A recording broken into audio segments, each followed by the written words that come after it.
Let me see. Yep, it's on. Hi, everyone. Nice to see so many wonderful, familiar faces. And for those of you joining on the live stream that I can't see, thank you for joining. We are doing this town hall live stream, which is why we're meeting here in the council chambers. So if you are tuning in remotely, I don't know where to look. Who am I talking to? If you are tuning in remotely, you can ask questions. We'll monitor the chat, and I'll kind of go back and forth with people here in person and on the chat as well. Also, just a note, if you're tuning in remotely, if you turn on the closed caption, that'll help kind of catch up with any glitches in audio. So kind of redundancy is the name of the game there. So I'm going to let the city council here first introduce themselves, and then I'll talk a little bit about what we're talking about tonight, and then we'll turn it over to our incredible public works director and our engineer of record. So,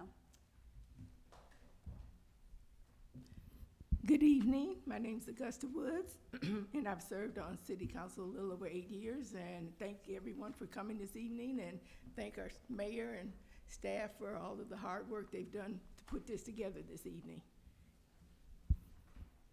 Good evening. I'm Jean Bordeaux. I'm the mayor pro tem. I've been on council for the last 10 years.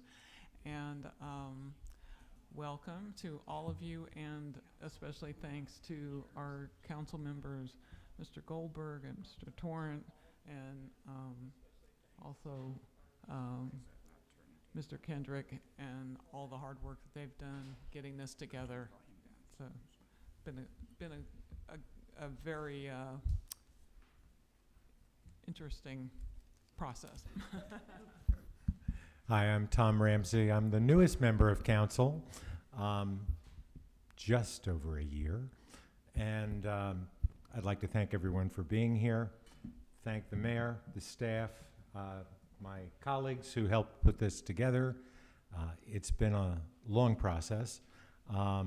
Still, I think, a fair amount of time to go. But I am happy to see that progress is taking place, and we're about to begin. So, thank you. great, thank you. All right. Good evening, everyone here in person and virtual. Jeff Goldberg, council for almost 2 years now, close to a year, 2 years. The lake is just, it's an important part. It's the heart and soul of Pine Lake, and so I'm excited we are moving forward and to talk about this and get a sense of really the scope of everything. And one of my personal goals is to try to help us all understand it the same way in terms of the different pieces and parts of it. Good evening, everyone. My name is Thomas Torrent, and this is my second year on council. And I'm going to be doing the live stream this evening. So send me your questions, and I'll make sure they get to where they need to go. Thank you. Thank you. So my name is Brandy Hall, and I am the mayor of this fine city. I've been on council for 7 years, and this is my second year in the mayor role. In terms of this project, first of all, I want to say thank you to the staff, particularly Councilmember Goldberg and our councilmember and staff, Ned Dagenhard, our acting city clerk, for helping to put this together. There's a lot of logistics in the background, so thank you both for that. I want to talk a little bit about what we're going to be talking about, the topic of the evening. We are, obviously everybody's here because we care a lot about our dam and our wetlands and our environment and our ecosystem. So I know there are a lot of visible signs of distress within the system, right? Things from, is water entering the wetlands? Are the wetlands dry? Is the lake level low? All of those things that we observe every day with our eyes, right? And so my hope here tonight is to shed some light on the unseen part of this process that we're going through to tee up the work that needs to happen for the longevity and the sustainability of the project. So that's what we'll be talking about this evening. And there's a lot that has gone into, we have, when the wetlands and the lake was dredged and the wetlands were constructed back in the 2008-10 era, they've functioned fairly well for a while, but there's also a lot of maintenance that wasn't really prepared for the longevity of the system, and a lot of cost associated with the maintenance and the health of keeping a system like that alive. And then from the high level, what's happening in the city on a staffing perspective, we haven't had a lot of that institutional carry through, for the last few years. So we've seen some of the aspects not really have the maintenance that they needed. We've not had budget to really allocate toward certain aspects of the maintenance that are needed. And then we have a whole bureaucratic process of maintaining permits and getting the Army Corps of Engineers and all of the things that we're going to talk about tonight. So our hope is that we'll kind of get a shared understanding when we're talking about all of the different elements of the system, from Snapfinger Creek all the way into the lake and then out back to Snapfinger Creek, so we have shared vocabulary. And then our Public Works Director, Mr. Kendrick, and our engineering firm will talk about the kind of ins and outs of what the process is moving forward and associated timelines, so everybody knows where we're at and where we're going. So with that, I'm going to turn it over to Mr. Kendrick. Thank you. Stop talking. Can everybody see me? I know you can hear me. Thank you. I'm Bernard Kendrick. I'm the Public Works Director. I've been here a little over a year, and I share the concern of the council in regards to, the importance of the wetlands and the lake as it, makes Pine Lake what Pine Lake is. So I want to make sure you understand that, I'm invested in that also, just like you all are. And so where I want to start is to my right here, this is Shad Jamil. He's the project manager for AECOM.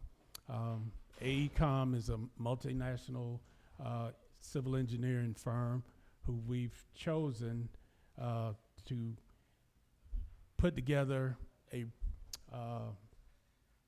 process by which we attack this problem and ensure that what we design, construct, permit it has longevity to it, and that is something that the city can afford to maintain at a level that the council and the citizens determine. So they've been on board a little over 2 weeks now. We've, it's quite a few things that have been going on, as we've had discussions about what we would like to see, and they've come out and did a field walk, got some input on the ground with things. We haven't really had a chance to get into, or they haven't had a chance to get into all the documents that we do have. We have some, but we don't have everything, I think, that we need to paint a complete picture. But the good thing is they are experienced in these types of issues. So what we don't have physically in far as documents that and institutional knowledge, they're going to not make up, but they're going to lead on past experiences in other projects and other areas that are similar to, form solutions for our issue. One thing that, we're going to touch on tonight is the Army Corps of Engineers process, because we do have a nationwide 3 permit that's still in effect, but anything that we're going to do as far as proposing any improvements to the lake or the wetlands has to be done through a permit modification. And Shad will go into a little bit more detail about that.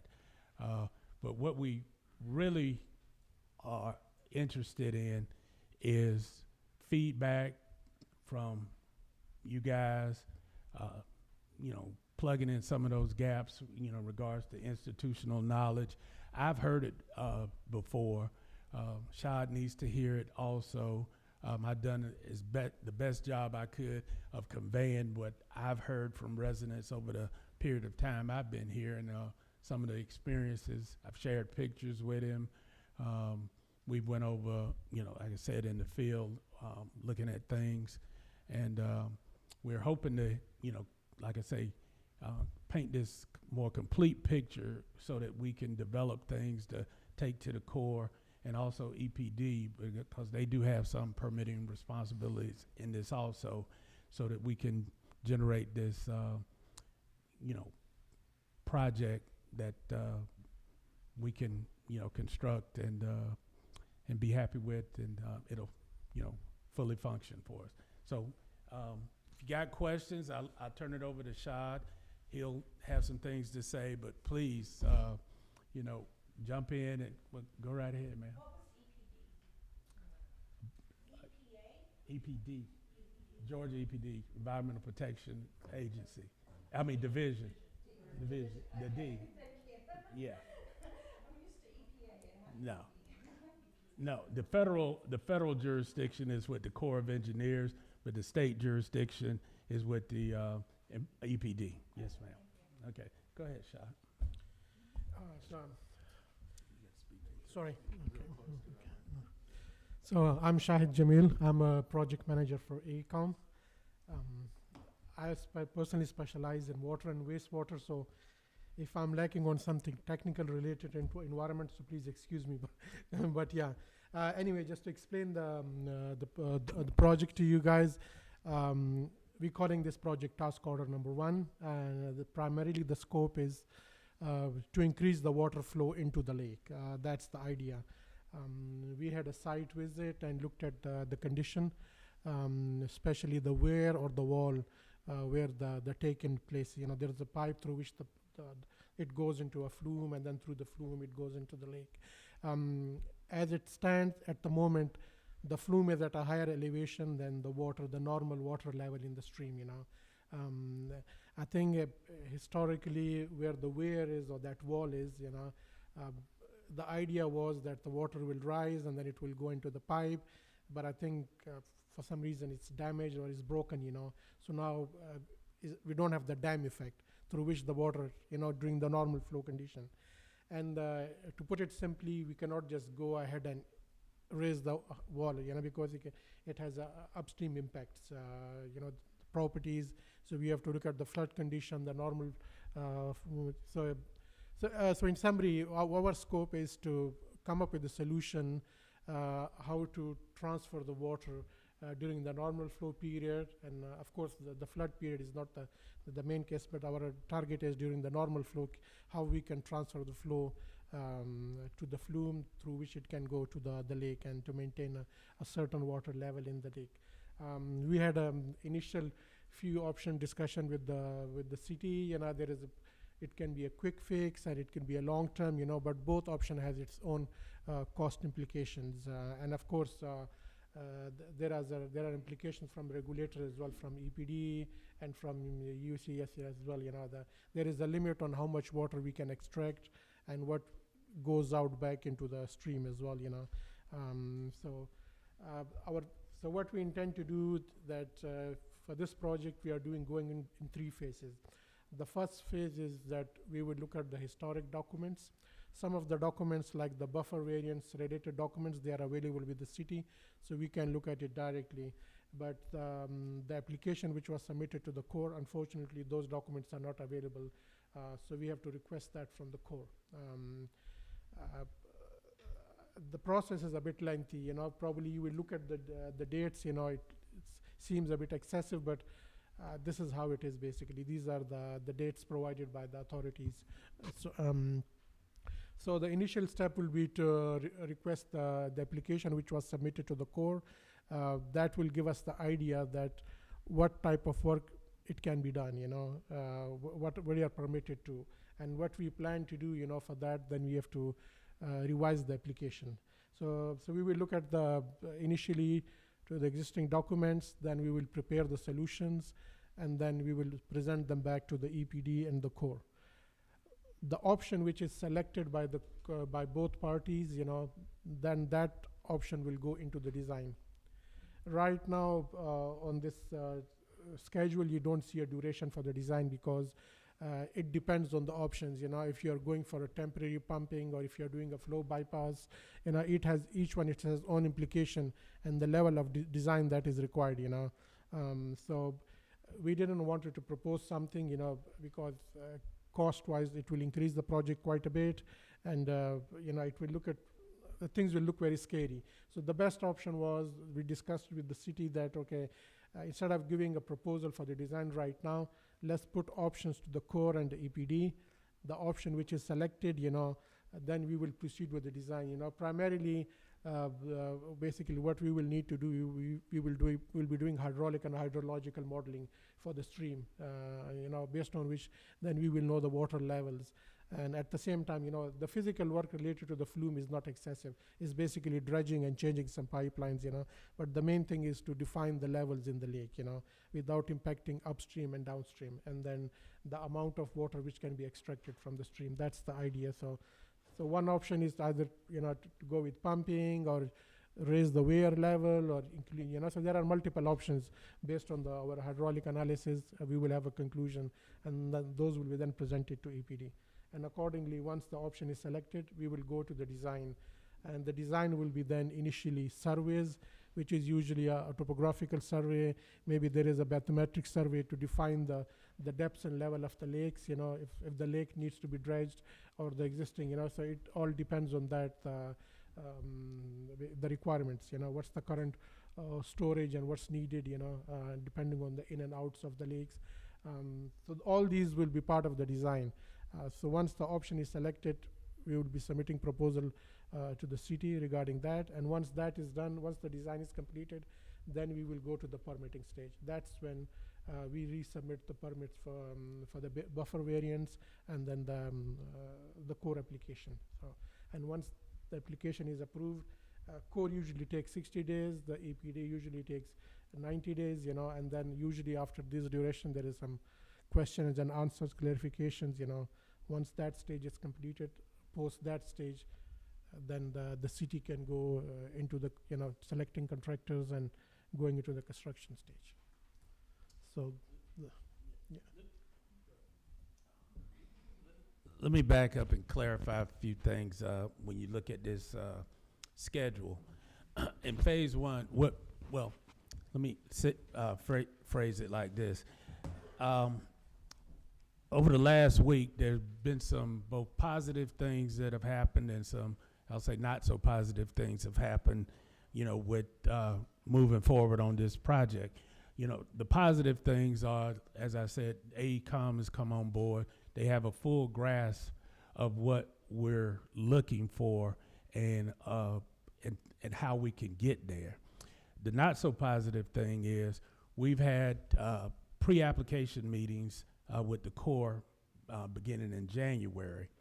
And, due to the nature of what's going on politically, our representative has been riffed from the Corps. So we don't currently have a representative that we've been dealing with, who we've, basically been engaged with for these last couple of months. And we just found this out this past Friday. So what we have to do is switch gears, and what that entails is now, as Shahid had said, we don't have the permit. So what we have to do is submit a FOIA request to the Corps to get the application and any information we have regarding that our permit. That could take anywhere 20 days to probably 45 days, hopefully. And I want everybody to stay positive about this schedule. We kind of built this schedule as like worst case scenario, but what we're kind of looking for is that, we're going to be persistent enough.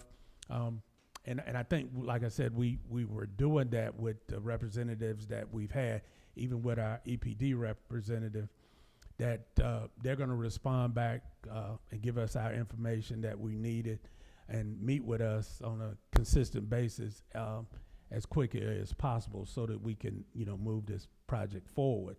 So I don't want you guys to get disheartened by looking at this and basically looking at 210 days. It can be shortened, and believe me, we want to, do our due diligence, make sure we're going to be thorough with the project, but also do it in a timely manner because we know how it impacts, the quality of life, here in Pine Lake. So please, bear with us. And I know everybody wants something done now. I do also. But, when we're dependent on outside agencies, and especially other governmental agencies, we're at the mercy. But believe me, we're doing most expeditiously on our end of what we can do in order to put information and requests in front of them so that we can get that, shorten that time frame for their response. So with that being said, we did reference, we do have to modify our existing Nationwide 3 core permit. We also, when we modify a nationwide permit, EPD wants to have their opportunity to review what is being proposed, and that is done through a buffer variance. It's not so as cumbersome as a process as the core permit, but it's still something that is needed. And we want to ensure that, we're dotting I's and crossing the T's on everything that we're doing so that, moving forward, everything is done in accordance with federal regulations and state regulations. Thank you.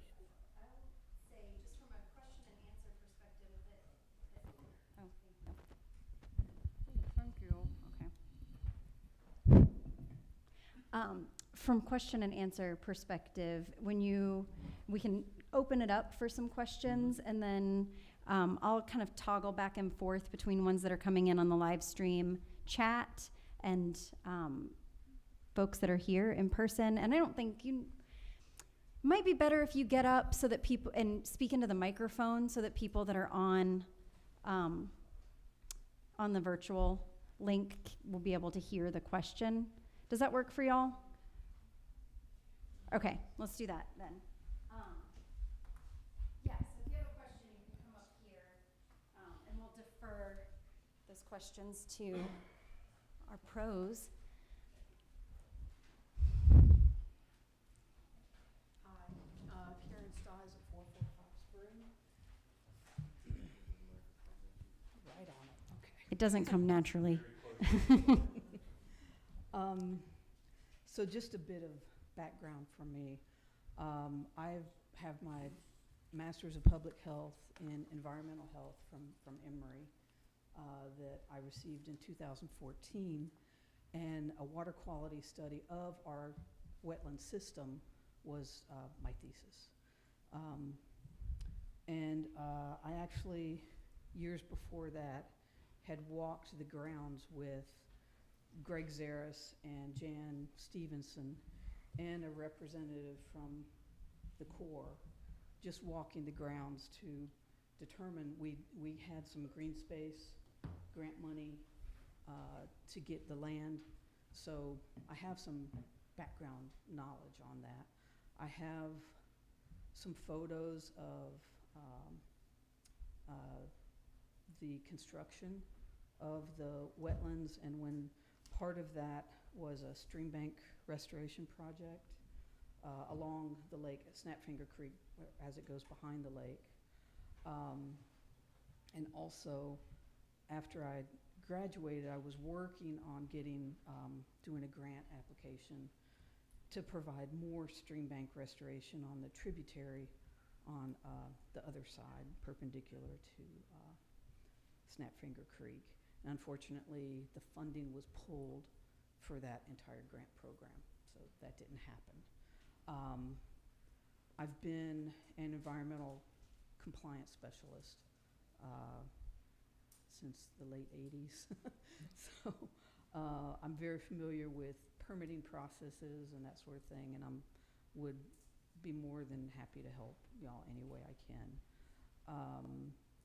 I know that we have stormwater fees, and we used to have, we were actually the first city in the entire state of Georgia to have a stormwater permit. I believe we were at a phase 2, which is not correct. We're not that large. And I don't know if Mm-hmm. that's still, if that's been changed. We're a phase 1 community, Yeah. believe that. We're tiny. Oh, phase 1, the big, Yeah, yeah. So that's wrong, because that's like City of Atlanta. yeah, Yeah. that's what I said when I got Again, here. It's because we were the very first city to do Mhm. it, so some mistakes were made. I don't know about our requirements with our sampling, stormwater monitoring of that. I do watershed assessments for some other municipalities. We're required to sample for E. coli and TSS. At just the lake or in the stream? No, in the stream up at the head wall. Okay. And do y'all do an annual report Yes. on that? But the size of us, hopefully, we're not required to do like a macroinvertebrate assessment and fish assessment, that sort of thing. No, we're not on a 305 D. We're doing, we're just a regular MS4 phase 1 community, Okay, but great. with all those requirements, some dry weather field screening and those types of things. Okay. Wet weather, yeah. So are there any grant monies available for any of this proposed work? We did get a $2 million additional SPLOST funding at the beginning of this year from DeKalb County, Okay. which is the primary funding Does, source for all of our. does stormwater any of projects. that require matching funds? Nope. Oh, okay, cool. Yeah. If we do in the future have some sort of grant opportunities that require matching funds, I'd be happy to volunteer some of my professional time Thank to go you. towards that. I think that's in the future, that's going to be one of the ways we're going to have to support the maintenance going forward, is to get some type of grant funding, whether it's going to be like through the 319H program or some of the other stormwater type. But it depends on also what we propose as the improvement, or whether we're going to be able to qualify for those types of things. Okay. Are any of our stormwater fees, can they help towards some of this, or is it just going to be covered by that $2 million grant? Well, right now, as it stands, the design of this, or the investigation design, what we're doing now, is funded out of that $2 million. And hopefully, whatever improvement we choose won't impact that $2 million as much. Just depends on if it's a non-structural or structural improvement. Structural improvement would cost a lot more than a non-structural improvement. So that's kind of where we're looking at. I've already communicated with the council my preference as the public works director, because I'm responsible for maintenance. I want the lowest impact project that we can do that will be the lowest on the budget going forward, maintenance-wise, so that we could sustain it. So that's kind of the lens I'm viewing it through.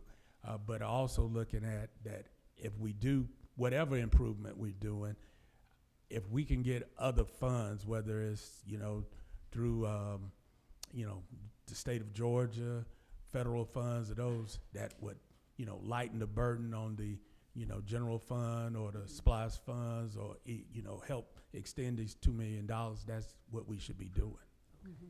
I haven't walked the western wetlands in a little while, but I'm kind of wondering if, that the Snapfinger Creek has an awful lot of scouring, especially upstream from where the restoration work was done. And I'm wondering if that dropped the stream bank a little maybe and is affecting the flow, or if the concrete flume,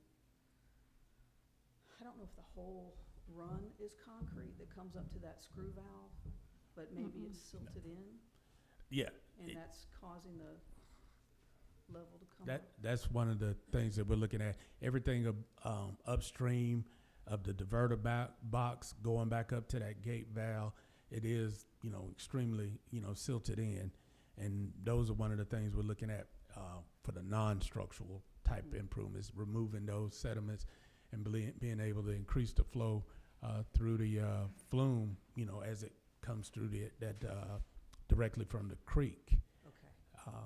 So but the other where it comes down, and then comes in the flume and then comes across the creek.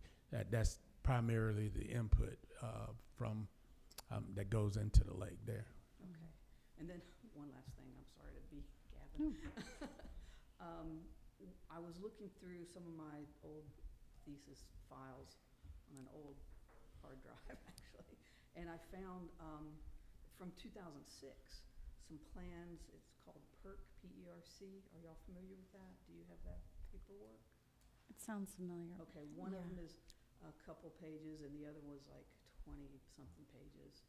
And of course, today the cord on my laptop charger frayed and is kaput. Otherwise, I would have brought the files to you. But they're, like I said, they're from 2006. It's with Phil Howland and Greg, and it's a maintenance. It discusses some maintenance steps. Okay. It's not really in detail. Yeah, that's But where it sounded familiar. I think I have a copy of that file actually that Okay. Greg sent previously. Well, I can, if Great. it's a duplicate, just delete it, but I'll send you what I have. Yeah, Thank if you. You can send it to Ned, and Okay, he'll get to Ned, me, Gotcha. please. Thank you. Okay. Wonderful. Thank you, Karen. Thank you. Yeah. All right. Are there any So- questions on the online? I want to give a quick reminder to everybody. I know it's really unnatural and weird, but you have to speak right directly like this into the microphone for the streamers to hear you. I also tend to speak and kind of move my head around and do this and stuff. You got to keep it right in this field if you can. Thanks. Are there any online? Okay, there are none online. Are there any other questions from in person before we continue? Great. Thank you.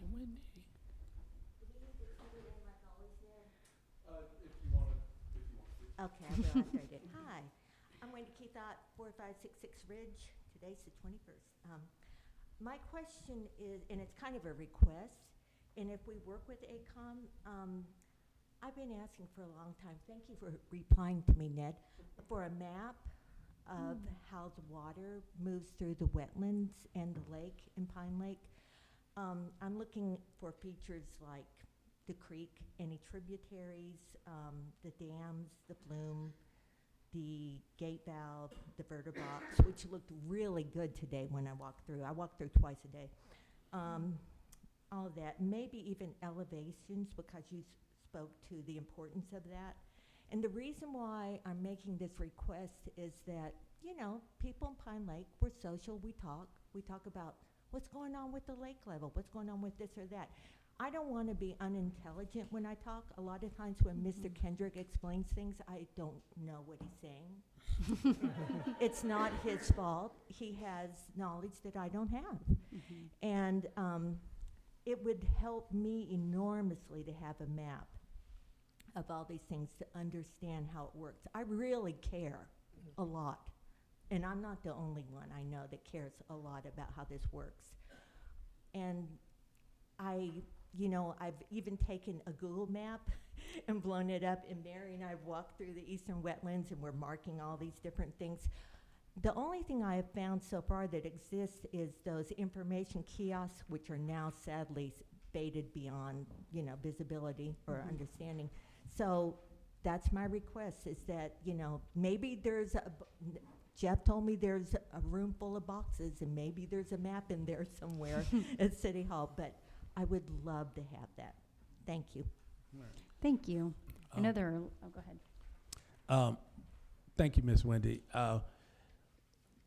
With regards to the information kiosk, the Chief Green and I are working on the signage of the city overall. Actually, next week we have a field meeting with a sign company where we're going around looking at all the informational kiosks, the pole banners, and those types of things, and we're going to bring that back to the city council as a package to, sort of like, as the chief says, like a rebranding, and so we'll keep you in mind when we're looking at those. Also, you spoke about the lake level and not knowing. Over the last 3 months, I've been monitoring the lake level, and the lake has fluctuated about 6 inches in the last 3 months, and that's both ways, up and down. I noted today it was up, and it's just rudimentary. I was going to install a staff gauge, but we don't have, we have nighttime visitors that might disturb it and kind of throw it off. So what I've just done is I started taping down from the new bridges and creating a chart. So I over the last 3 months, I've noticed a 6-inch fluctuation and taking pictures. I use as a reference mark the little Turtle Island, and that little boulder that sticks out there. You can see sometimes where you have about a foot away from it, and like today, the water's right up on the boulder. So I know that the lake level is increasing, and also the inflow pipe. Last week you could literally walk out there. Shot and I, a couple of guys, they walked out there. Today it is wet, and you can know where water's been flowing into it. Thank you, Mr. Kendrick. Any other questions? Great. Yeah, come on up.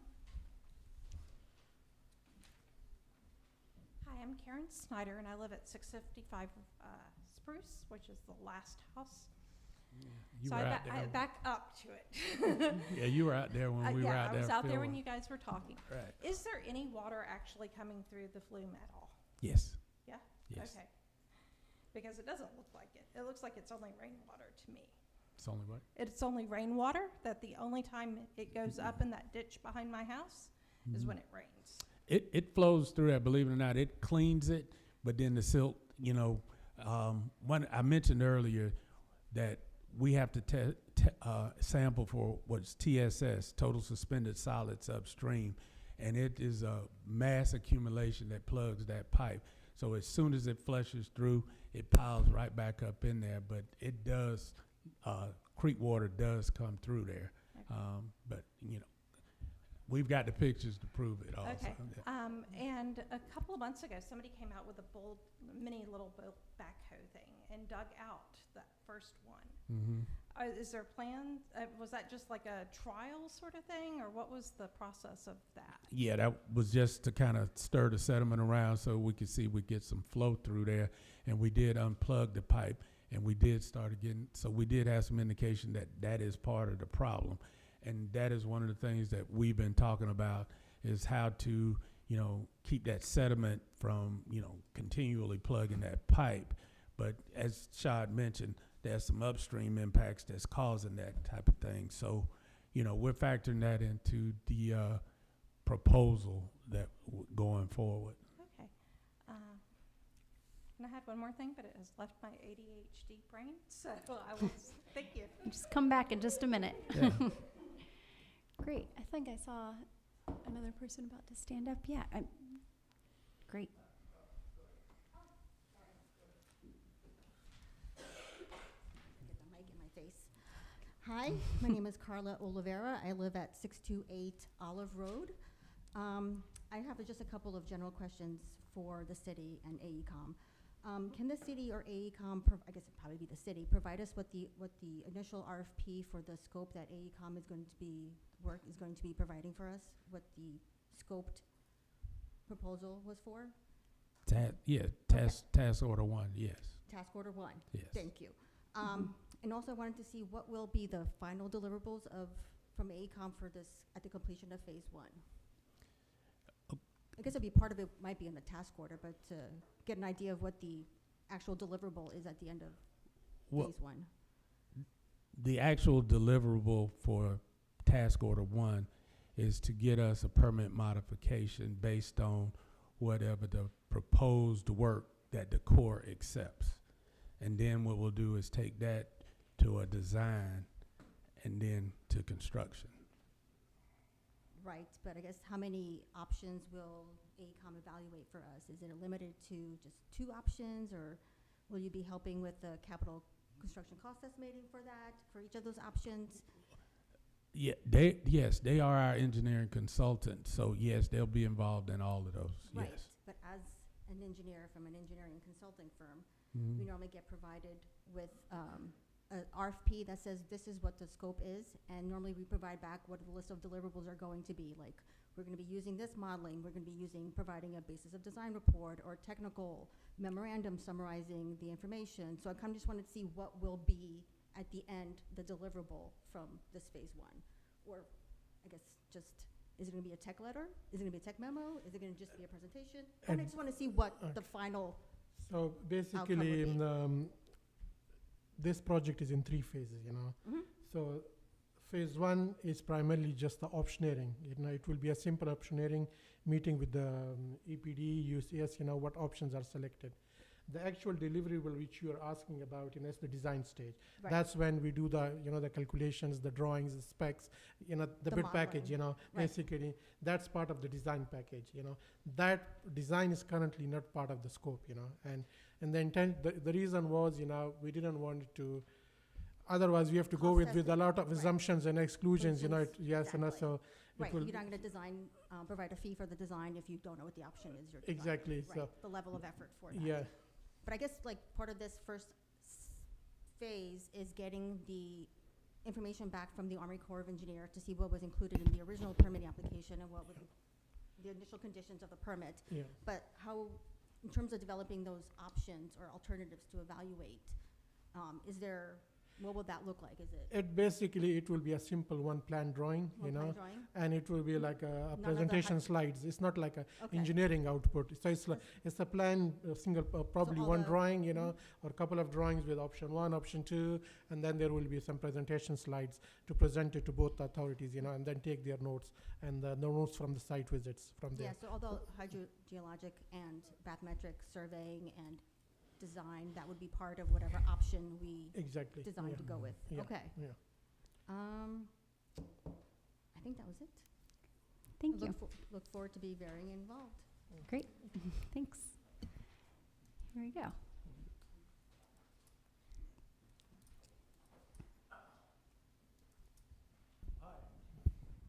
Charlie Donovan. I live on 513 Spruce.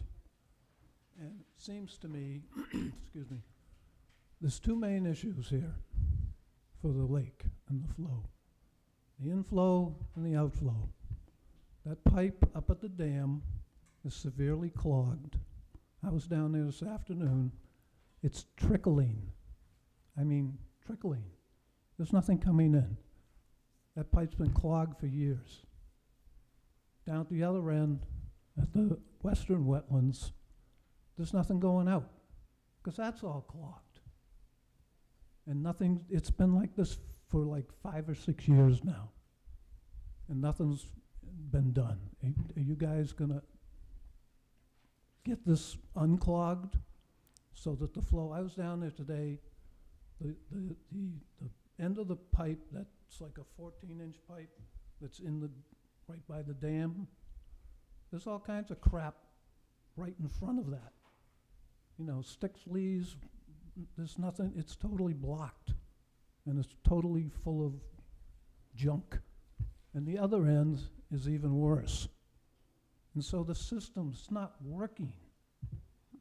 You know, several years ago when we did the lake and did the wetlands, the canal, what I call a canal, which runs down to where it's diverted into the wetlands in the flume, it was constantly flowing.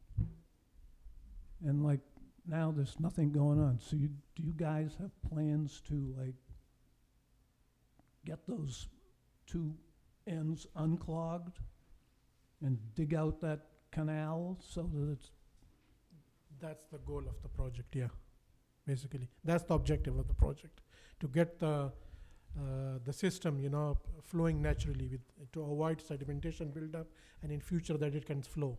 Right. That's I mean, that's what I'm saying, because the lake is about 2 feet below normal, yeah, and it's evaporating every day exactly. because nothing's being done.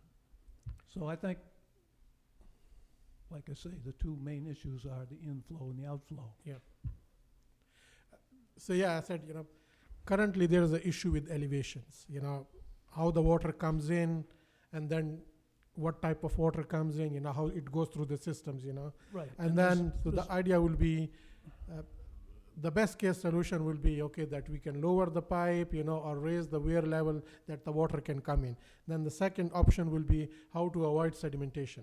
There are multiple ways how we can do that. Initially, if there is silts, we can it's like a sort of a tank thing, like a, I don't know. There are solutions, which we can try to avoid, that the sediments can stray upstream and the water will go to the lake. If it's clean water going into the lake, the output will be clean. It's basically if Well, yeah, that's the whole idea. yeah, so Right. But I've lived there for more than 20 years. Yeah. And that pipe it's never been above the flow. Yeah. As far as I remember.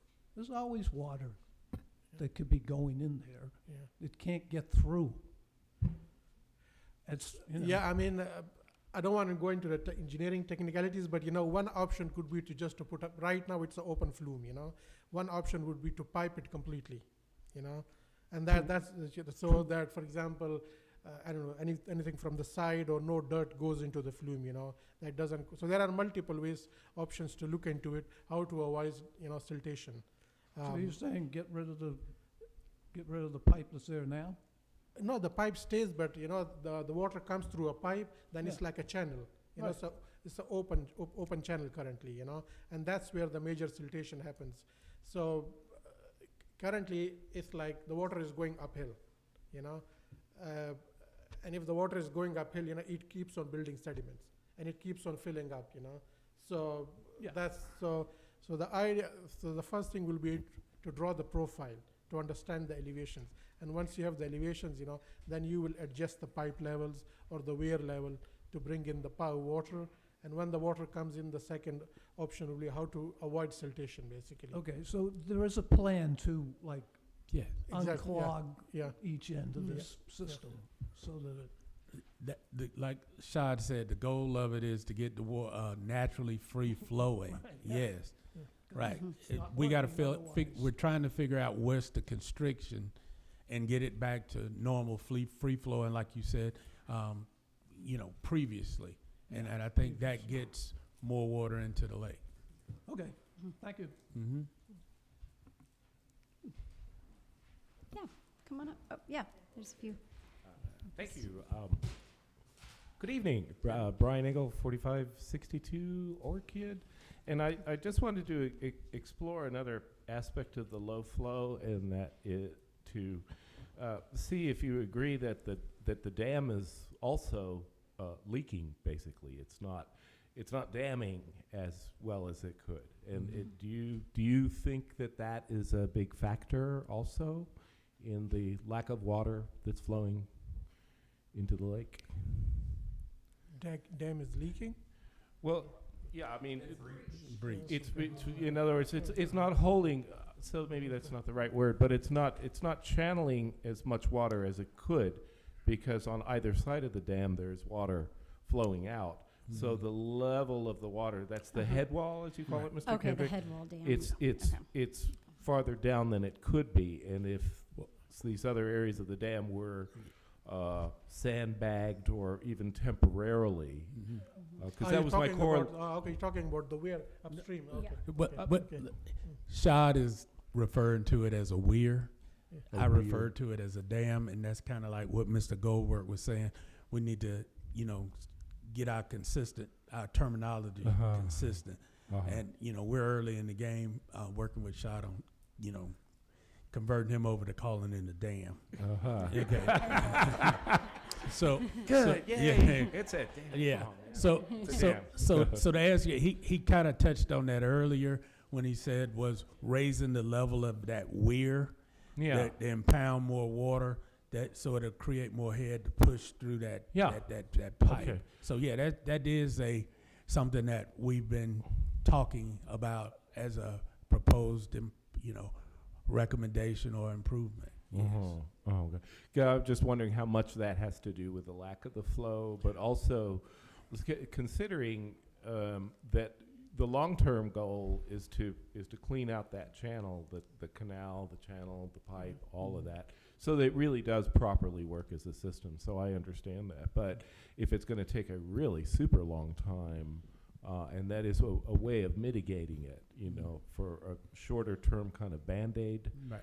fix to maybe to plug the parts where the water is flowing out on either side of the dam, just as a short termer. You know, just I'd say I myself, we've looked at trying to gather information for like stream flow data from the USGS. There really is none. You know, we're talking about over a 2,000 acre watershed that contributes to Snapfinger Creek.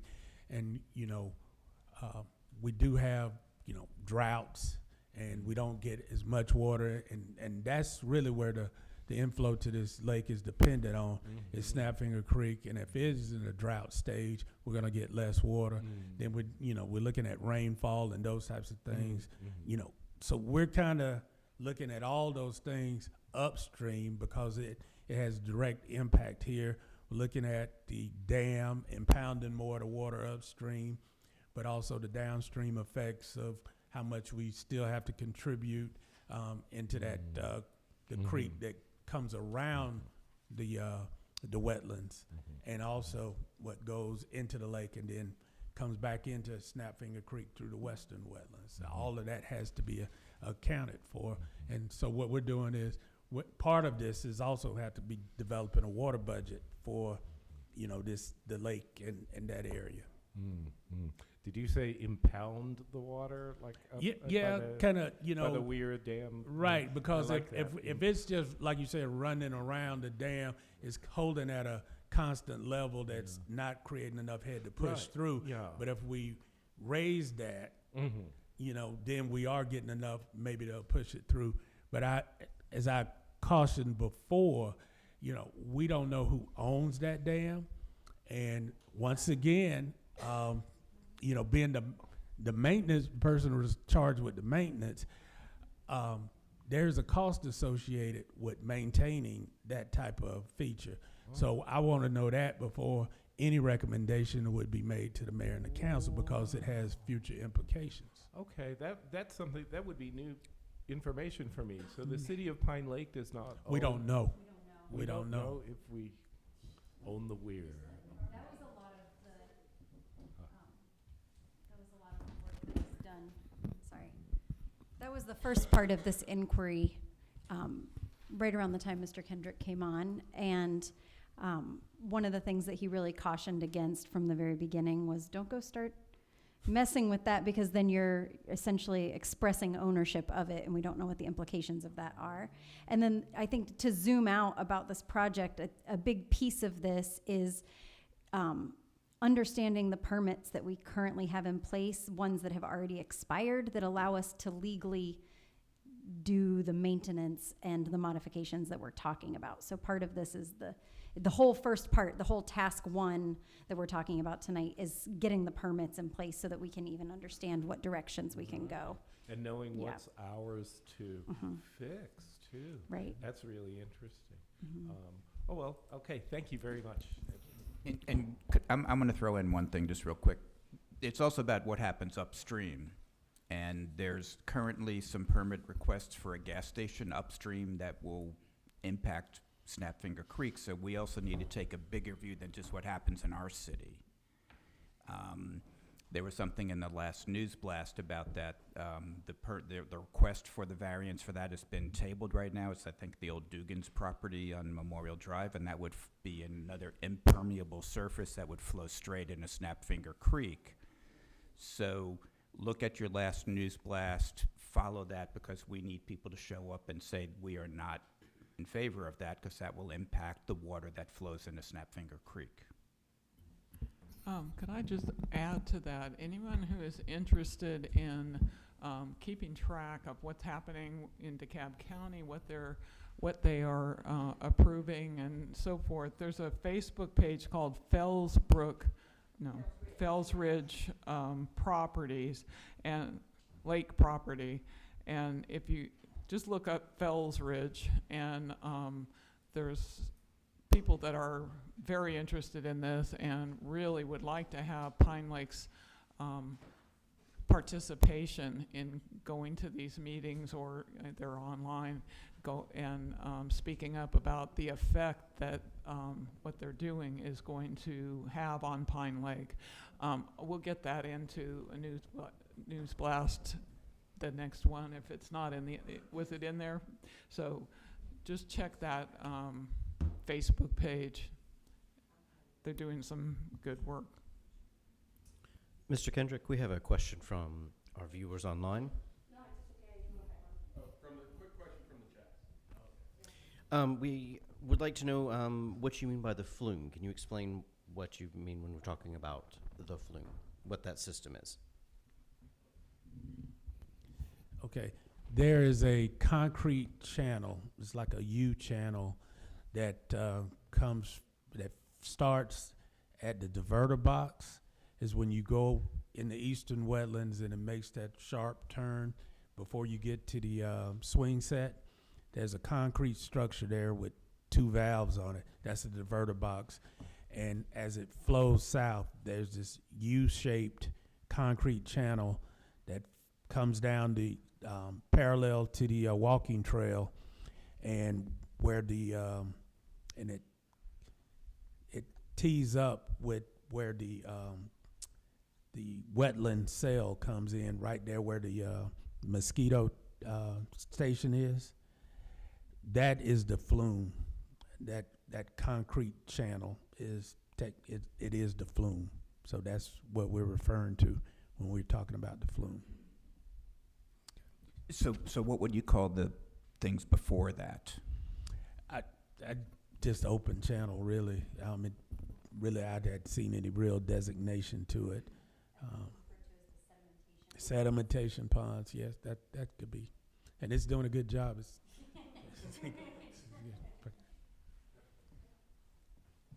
She's been waiting patiently. Hello, my name is Mira Alibasic. I am from 734 Oak Hill Circle, and I have several concerns and several questions. First question would be, are you doing east wetland only? It's the upstream side, the east. Yeah, correct. Yeah. So west one, you guys don't considering doing that? It's not in the scope of work because the eastern wetlands is the most severely impacted because it is where the input to the lake, and the lake is the primary concern with generating more water level, and the more sedimentation and more impacts are going on in the eastern wetlands. The western wetlands is more of a, output, yes. Yes, understand. So, are you doing a water regulation only, or will you be in charge of regulating brush, like trees and vegetation as well, when you do your design?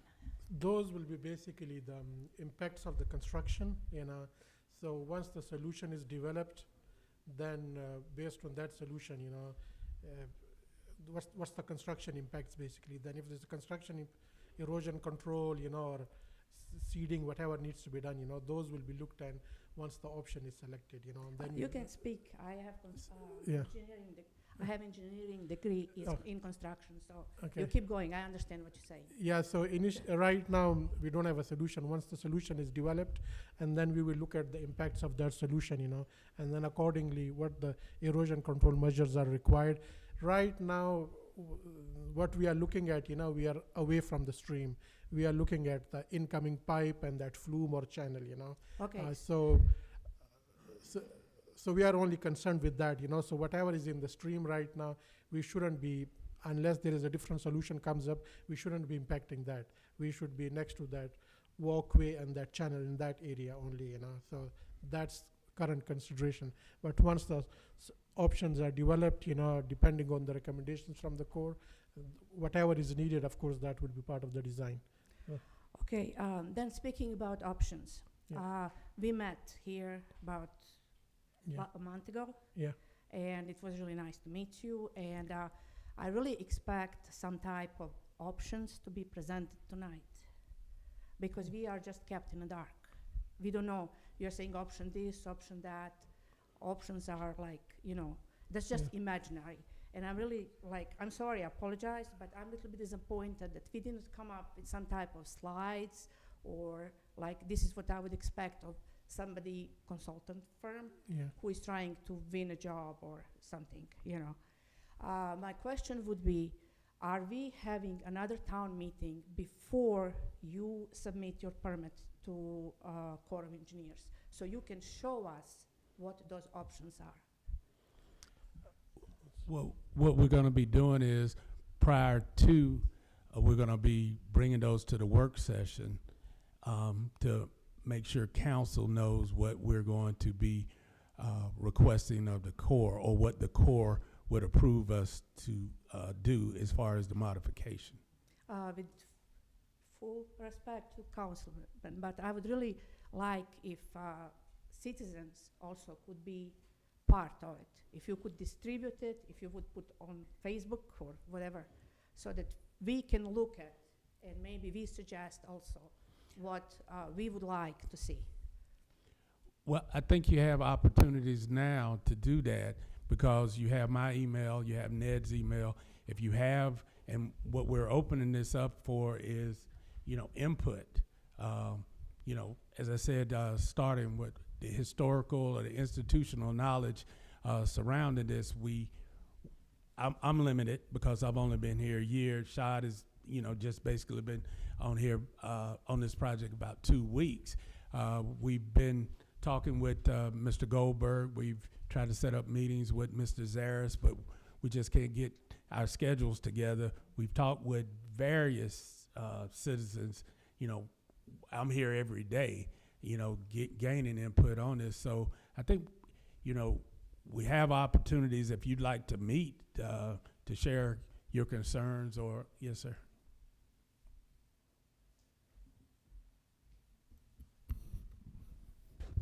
Good evening, everyone. So let me introduce myself. I'm Stanley Hawthorne, and I'm your new city manager. I started January 1.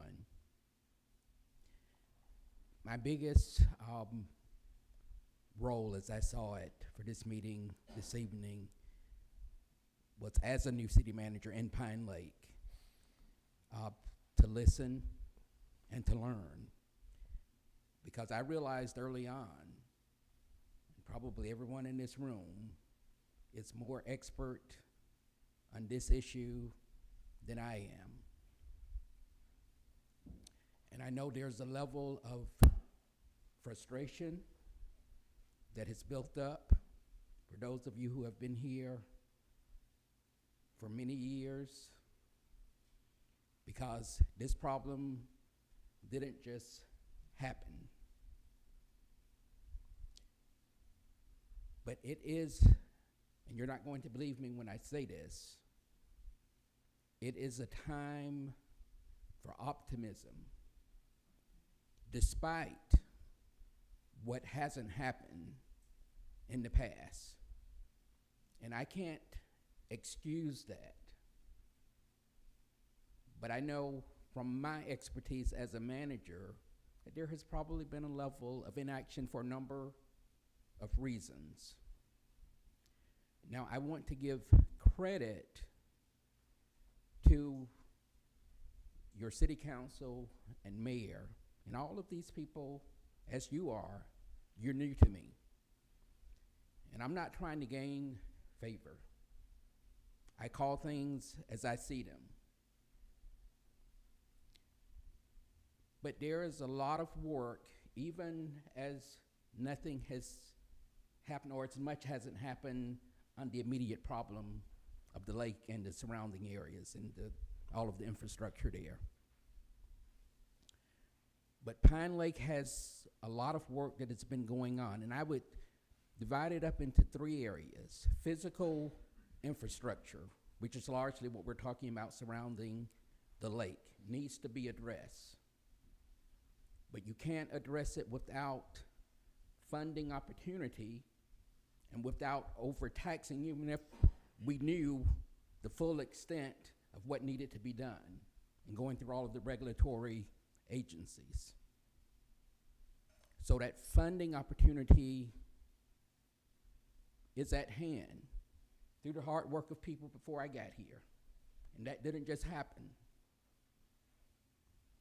And then the third phase that I would describe, or structure really, is organizational structure. And one of the things that I have heard, and I'm sure this has all been with the best of intentions, but that Pine Lake has largely operated as an HOA. It's what I've heard. That's not where we are any longer. This council, along with your pressing, has made some great strides, and I would say particularly in the last year, because you changed your form of government. So that organizational structure, I am effectively the second city manager, but your previous city manager was here after the structure change for only a few months. You've never had a public works director. And I was fortunate enough to be introduced to someone who was on a contract, pretty lowly contract, not at the status of a director despite his expertise. Now, as a manager, and I'm going to learn what I need to learn, but I'm a planner and I'm a doer. And I'm a public servant. So I'm learning tonight on this issue. I hear the frustration, the expectations. We are going to deliver. Now, we've got some partners, because we never get rid of all of bureaucracy that comes from government and federal and state bureaucracies. And that's why you've got the schedule that you've got. Putting it out there straight. But effectively, and I apologize for this, but we're at the beginning. But we've got the structures in place, physical infrastructure with the experts to move this ahead. We've got a good head start on funding. And I know where the priorities of this council are when it comes to that funding. This contractor, to be honest with you, I don't even know if we've signed on the dotted line. They're just that new. This task order 1 that we're talking about, it hasn't been officially ratified by the city council. They haven't seen the paperwork that I've got on my desk that some of you were already asking about. But I'm pretty sure that they're going to approve it.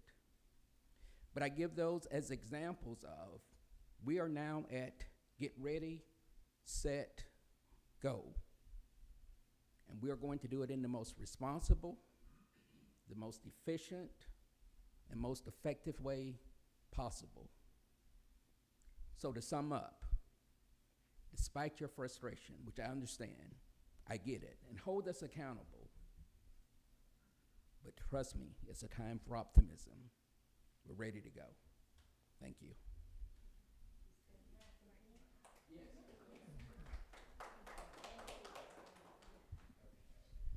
I'm not, okay. I think it's okay, right? Okay, so we were talking about those options. Where I see it, and everybody agree here, that the reason is it was not maintenance and it was neglect. So what I can see over there, that flow is designed to supply enough water to the lake. Problem is sediment that comes through the pipe and it is in the trench. So if you can design something to stop sediment coming to those trenches, that would be one of the long solutions. I'm pretty sure you have that in mind already. Yeah. But that has to be associated with the work at the dam, above the dam. So some filter or whatever needs to be done. But I have a couple of questions.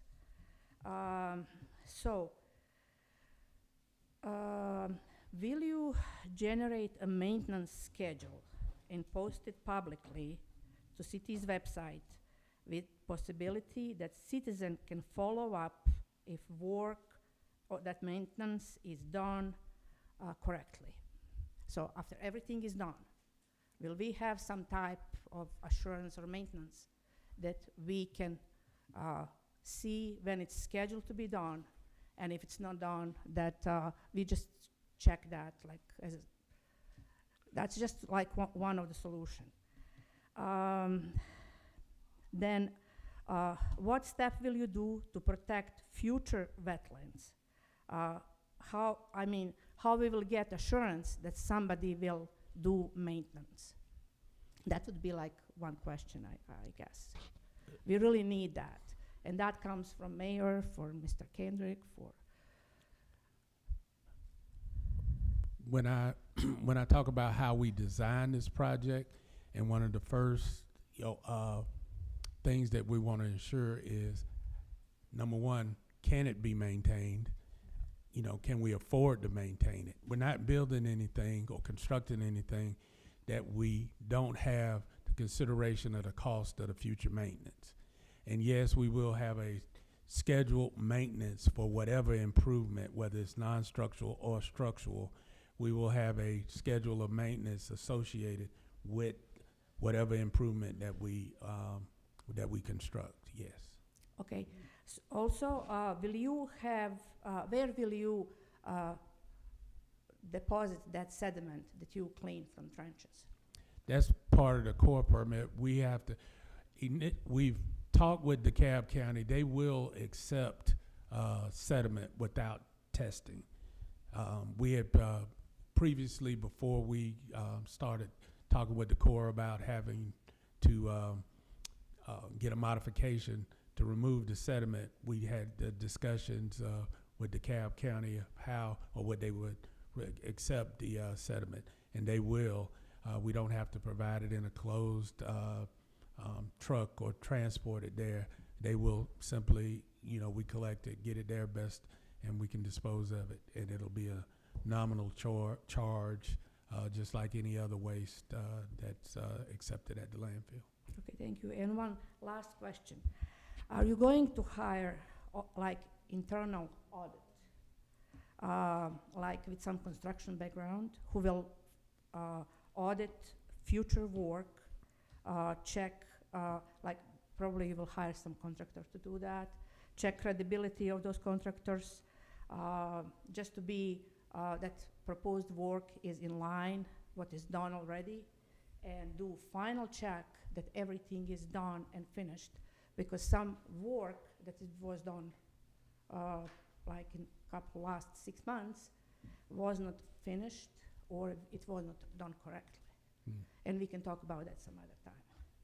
So, and also will we have AIA forms, because that is a federal, it is Corps of Engineers. Will we require AIA forms from contractors? Yes. Okay, thank you so much. Okay, thank you. One thing I want to just bring to everyone's attention to, part of our amazing city manager who was just speaking was talking about the frustration that's been building, and our last resident was speaking about the neglect that has happened. I want to just draw your attention to the fact that since 2021, we've not had anyone in a public works position. We've been unable to fill that position, which is a large reason why we have only been functioning at a very bare minimum of keeping the city afloat from a public works perspective. So we hired, and then that person quickly rolled off. And what this council has done and what our city manager has advocated for is getting someone in this position, i.e. our first public works director, that's here for the longevity, that brings the expertise that's needed to actually maintain. We're at this juncture where we have a very complex system on a city budget of 800 people, right? And so that's a really fine line and a really fine balance to walk. And I would say that this council has put a lot of effort into going back to the organizational structure that it then takes and putting funding behind it so that we have the expertise in place so that we can continue once we have the permits, we have the expertise in-house to be able to drive this permit process and execute on it and come up with maintenance schedules. That's been a really huge gap in the operations of the city for many years. Great. Any other questions? Great. Mary. Mayor Hall, I want to ask you, this is Mary Schuman, I live on Lakeshore Drive. I want to ask you, what's the permaculture principle that says do the least amount and assess the results? What, am I saying that right? Oh, it's observe and interact. Observe and interact. Yeah, which is exactly the process that they're laying out, right? Well, it's first understand the lay of the land, the historical context. Right. Yeah. I'm wondering what would happen if we just cleaned out the clogs. The Western Wetlands does need attention because that concrete square where the water transfers from the Western Wetlands to the creek is clogged, and that's flooded the whole trail area down there. I was there like a week ago, okay? So every time I walk down there, it's like, give me a shovel. Yeah. I want to know who did the maintenance prior to 2021 and how much did it cost? I think there are a couple of threads there that I'll speak to. The first is there are certain things that fall under the permitting process, what we are able to actually do legally. The other is that we have permits that have lapsed. We no longer have permits for doing some of that work.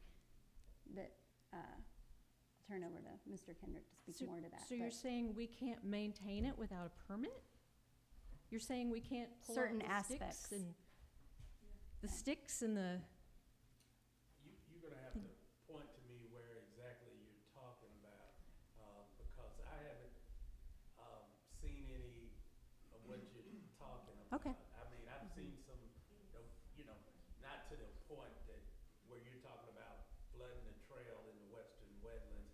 I do know that some of the water gets up, you know, to a certain point, but not to the to what you're describing. Yeah. Yeah. Yeah. It's the outflow pipe. Yeah, I understand. It's the outflow pipe. Right. Yeah. So, yeah, I'll be happy to show you. In fact, Okay. when Wendy and I walked, I was showing her the transition points. Here's the inflow. Here's where the water comes from the river into the two valve areas. And regarding that, you know, I really like the idea of a weir because water flows through a weir. And I think, you know, I'm wondering, could we just maybe create a metal cone that gives us more access to the surface area of the river that will then channel the water through the existing culvert? I don't know if that would work, or extend the pipe. Or maybe we use some gabions, which is like a metal cage that holds stones. We can build some gabions to kind of capture the water in the one place where we want it to be a little higher for the drain. You know, I'm just thinking, what can we do that's simple to address even the most simple solution still is going to require a permit modification. just to clean it out to get it working the way it's always worked? What you're talking about, constructing gabions and those types of things. You're right. Yeah, You're right. Yeah. Okay. No, just simply cleaning the pipe is, we go down there, almost 3-4 times a week and just run the shovel across the face of the pipe, and we do get a little bit of flow in there, just to clean but it's a tremendous amount of vegetation, garbage, and everything that comes down there. You can go down there and clear the face of the pipe, at 10 o'clock, and at 1 o'clock it's plugged again. That's simply because of what's transported down the creek.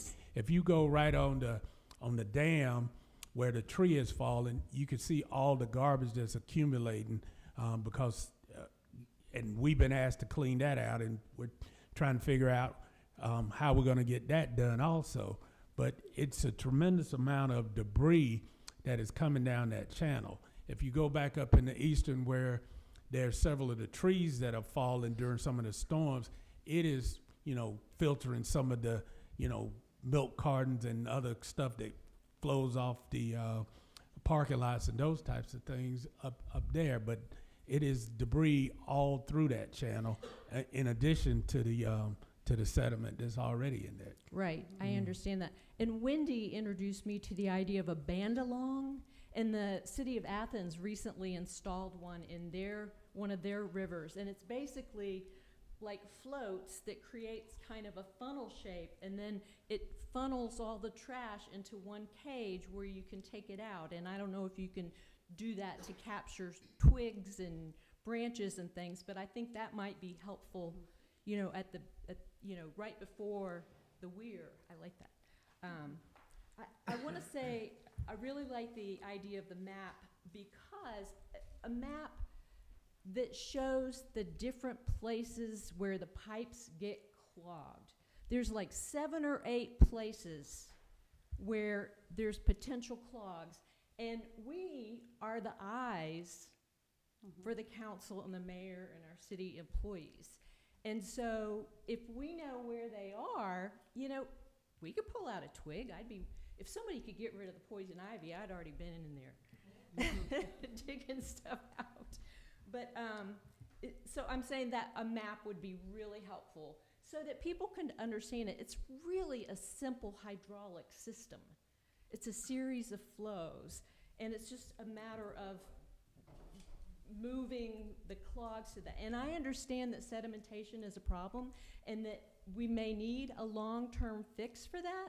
But if our basement is flooding, we don't stop bailing water until we've gotten our soil, we've moved soil on our land so it's not flooding our basement anymore. You know what I'm saying? In other words, we got to keep doing the simple stuff to clear it out while we're thinking big picture, long-term changes.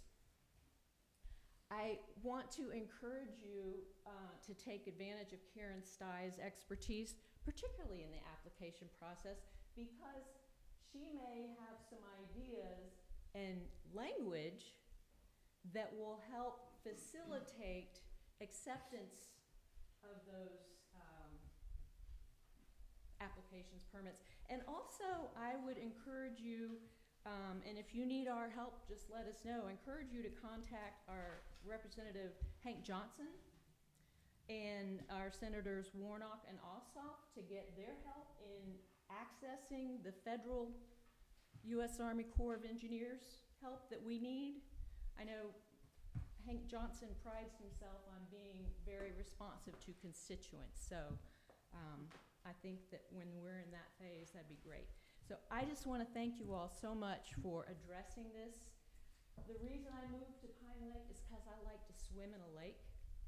And around 2021, I took pictures when I was stopped at the stop sign at the corner of Clubhouse and Lakeshore. I took pictures because I could see the fish in the water down there. From the stop sign, I could see the fish in the water. So I know that system works, and I know it can be wonderful again. And I really appreciate you all doing this and hearing us. Thanks, Mary. Thank you.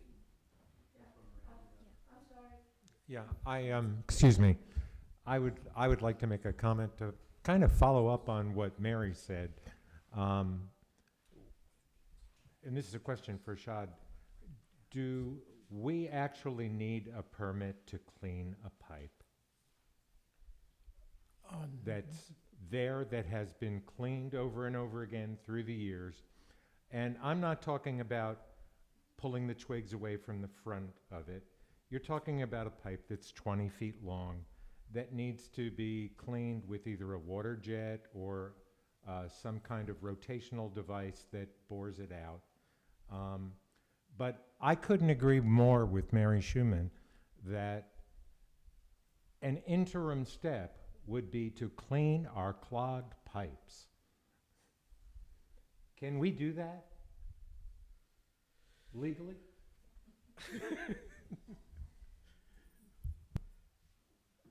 I mean, yeah, we can clean the pipe, yeah.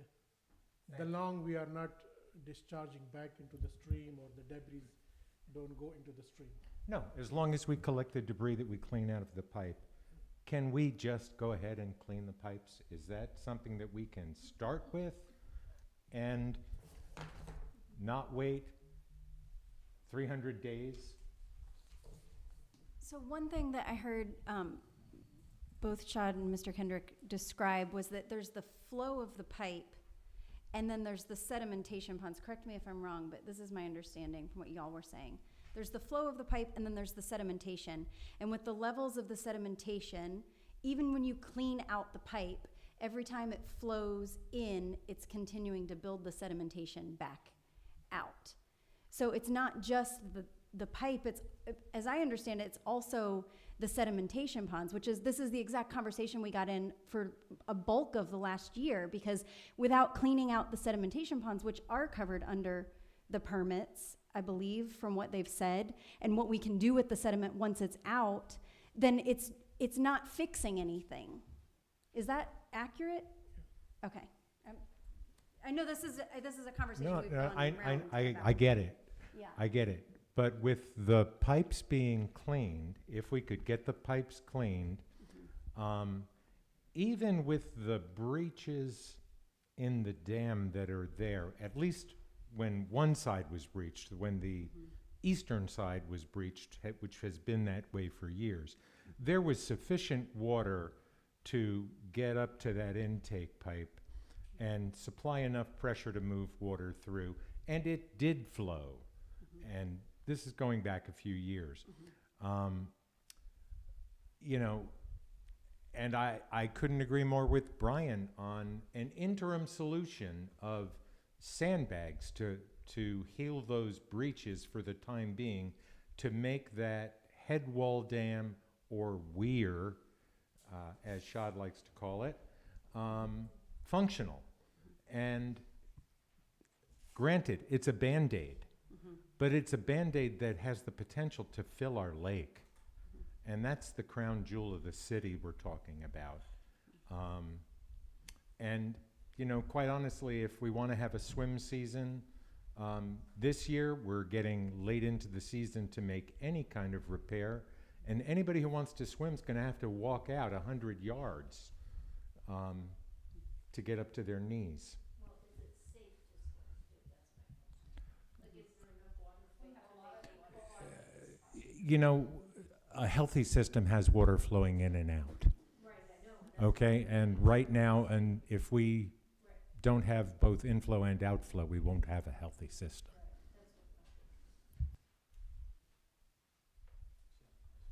I just also want to call attention to the time. We're ending around 8, so I think we have time for maybe 1 or 2 more questions, and then we'll stop. I'm sorry, I would like just to point something out. Thank you. I apologize to be a pain, but this lady, she mentioned about wetland. Last couple of years, we have that sump of water that takes overflow out to the creek, and it's always clogged. And in last maybe 3 years, maybe 4 years, I was the only one who was digging that and cleaning it. I didn't do it last year because I can't, because of my back and my 61 years old, you know. And I sent about 5 emails, 5 emails to the city. And I came to the city council once, about 6 months ago, asking about that sump to be cleaned. Nothing ever happened. So when I was mentioning having a maintenance schedule, I didn't just mean on maintenance schedule for the water flow, for entire Pine Lake City. Cutting the grass, taking the garbage, absolutely everything. So I'm sorry, I just kind of wanted to mention that. Sorry.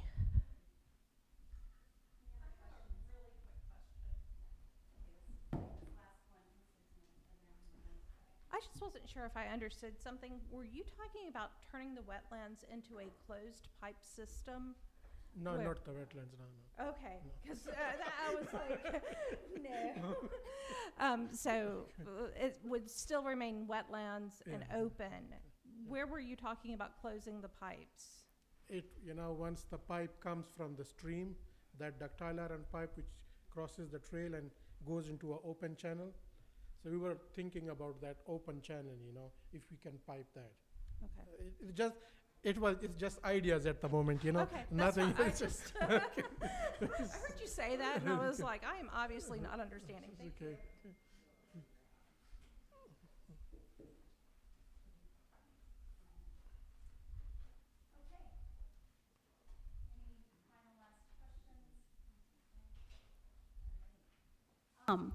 Oh, the whole turning the mic on thing. Thank you so much for being here tonight and expressing your concerns, your thoughts, your ideas, your passion.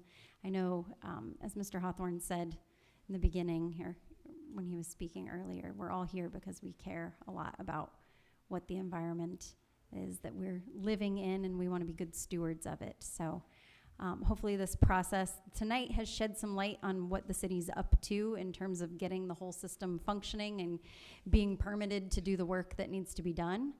And if you have any other questions that you didn't get to or that come to you afterward when you're like, wait a second, please feel free to send those to us by email, and we will do our best to respond to those. And also keep an eye out for future opportunities to kind of talk through what we're doing. There will, as Mr. Kendrick said, there's going to be presentations to council as we go through this process. So keep an eye out for those published agendas and come to meetings. Great. Thank you all. Have a great evening. Thank you for being here.